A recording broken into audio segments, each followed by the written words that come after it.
afford to take advantage of this tremendous financial opportunity that you're given at the collegiate level.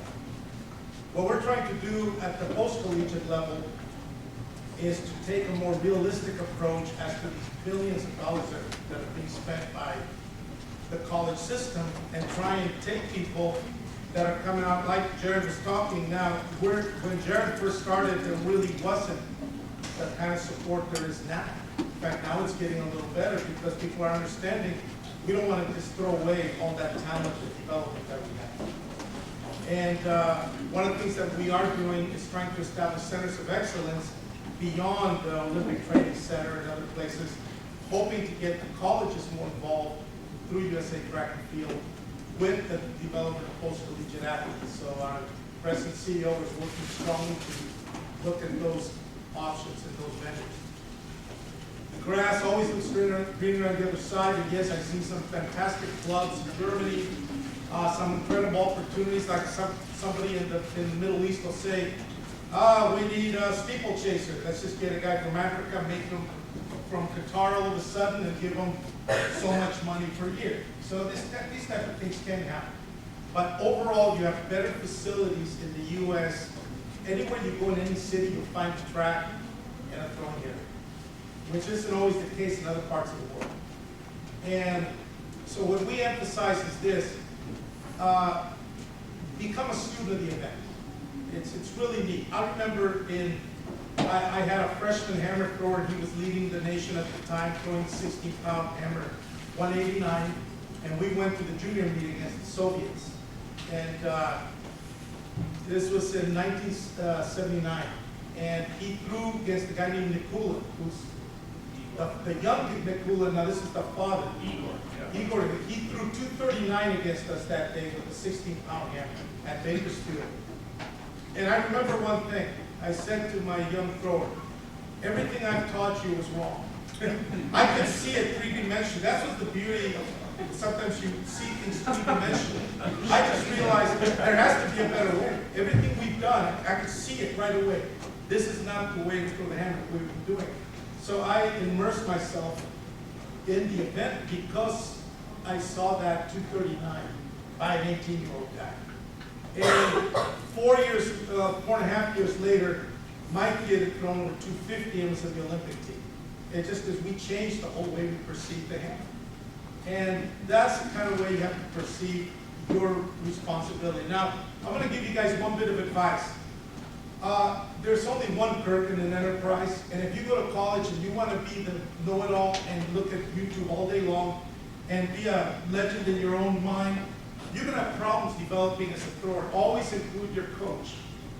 Do not sit there saying, oh my God, I just saw something on YouTube, that's the way I want to throw. Then 3 weeks later, oops, I saw a person doing a somersault and then doing this, that's how I want to throw. You'll be confused all the time. Set a program, set a pattern. Use common sense approach to the building blocks of your event. And sit down with your coaches and develop some challenges for them based on what you see, but always include them. Another bit of advice I'm going to give all you young people is you always have experts trying to tell you how to throw. Well-intentioned most of the time. Well, if you only did this, if you only did that. I always had an answer for that when I was at UCLA. I say, if they really want you to learn, people that are telling you that, say, well, thank you so much. Could you please, here's my coach's phone number. Could you call him and let him know? You see the experts disappear and they don't want any part of it because they just wanted to influence you and not necessarily improve your situation with your school or with your coach. So these are the challenges you're going to face as you go on. The other thing you're going to find out is that some of you that have achieved a lot in high school, emotionally you're going to have a problem the first time you don't achieve a lot in college. Fight through it. You know, dig in and don't quit just because it was easier at one point in high school. Everything requires a lot of work. And the first thing I used to tell my athletes at UCLA, first meeting, was throwing a metal ball, a wooden discus, a ball with a wire attached to it, or a stick. It's the stupidest thing you can do in life. There's nothing stupider with doing it. Oh, God, what's going on? This Mexican lost his mind. And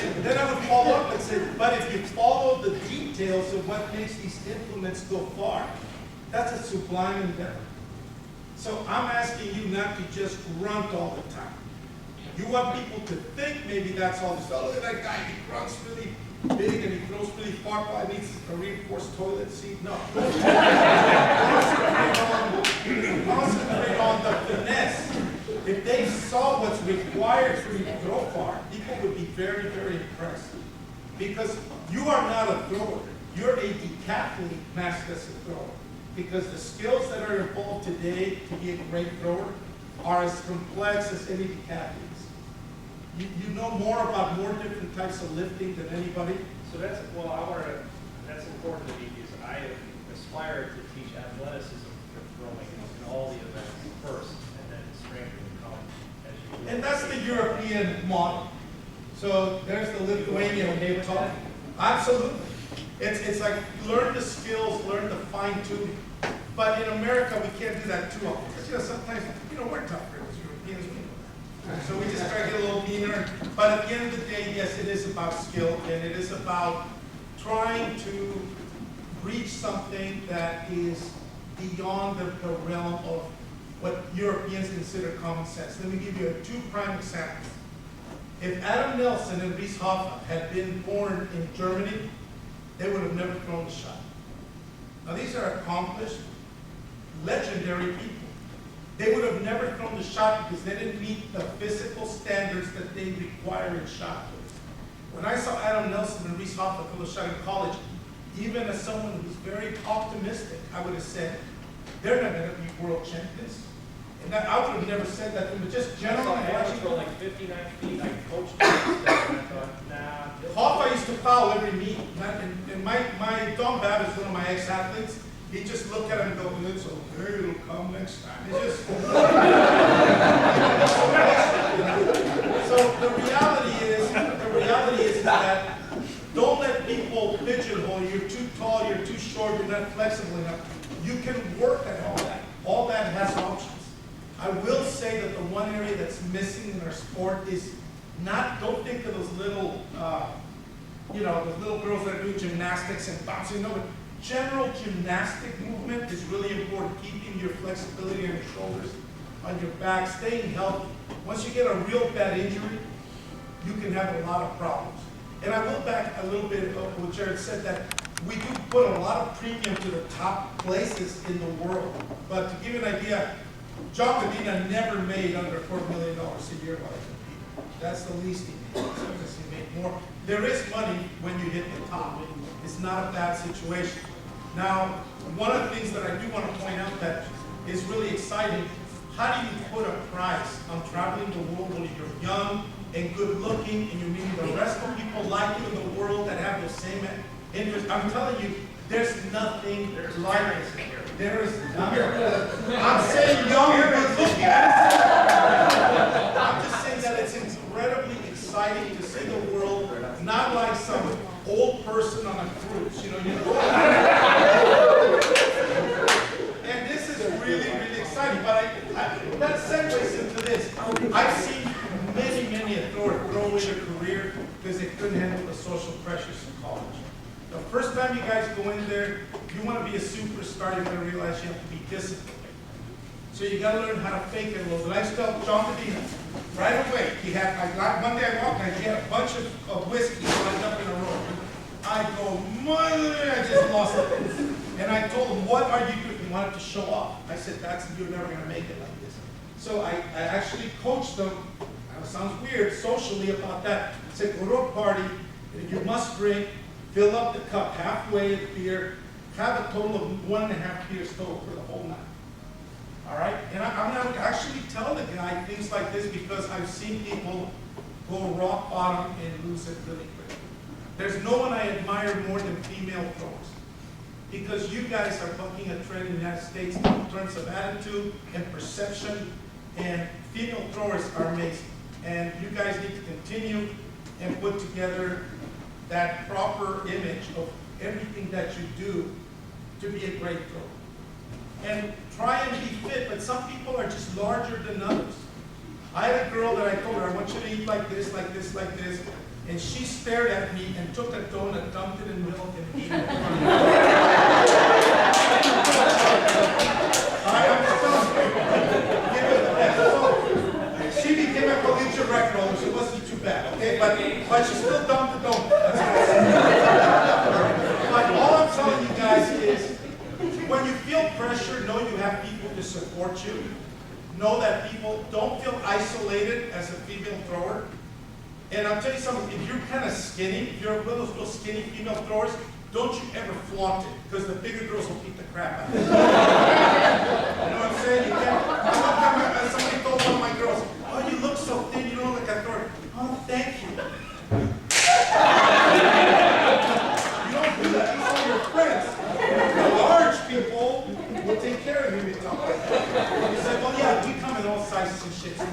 Definitely. Because the idea is, are you improving? Are you getting in shape? Are you fighting for being the best you can be? That's what I tell people. Be the best that you can be. And the way you do that, it's not just do it, it's get better. Just get better. Not everybody can be number one every time. Or you're going to have a lot of unhappy people. But a lot of people can PR. It's like this tomorrow's issue is, can we have a great experience? First of all, yes, every single one of you. Can we have a lot of PRs? Yes, a lot of them. That's what we're shooting for. So keep that in mind. You know, you have to become strong and become, like part of the school is so important, this college time you guys are having, you'll identify with being whatever school you pick. I'm a Gator, I'm a this, I'm a that, and that's true. You become part of that. And in the U.S., parents, I will say this, don't you ever turn, I think what your mom did was spectacular. I've always said everybody's happy when little Mary goes to LSU, and she's now better than she was in high school. Sometimes the parents turn their back on this person when they're about to become world class. So I think sometimes parents have to become more involved after college, and the money maybe you didn't spend when they had a scholarship, maybe put it into them in those critical transition years, which are really important. So I thank you all. If you have any questions as I'm walking around about the Chula Vista Training Center, I'll be glad to answer them. But we're excited that you're all here, and I brought my whole group from Chula Vista here to compete because we thought it was very important to support what Tom and Benedictine College is doing for us. Thank you very much.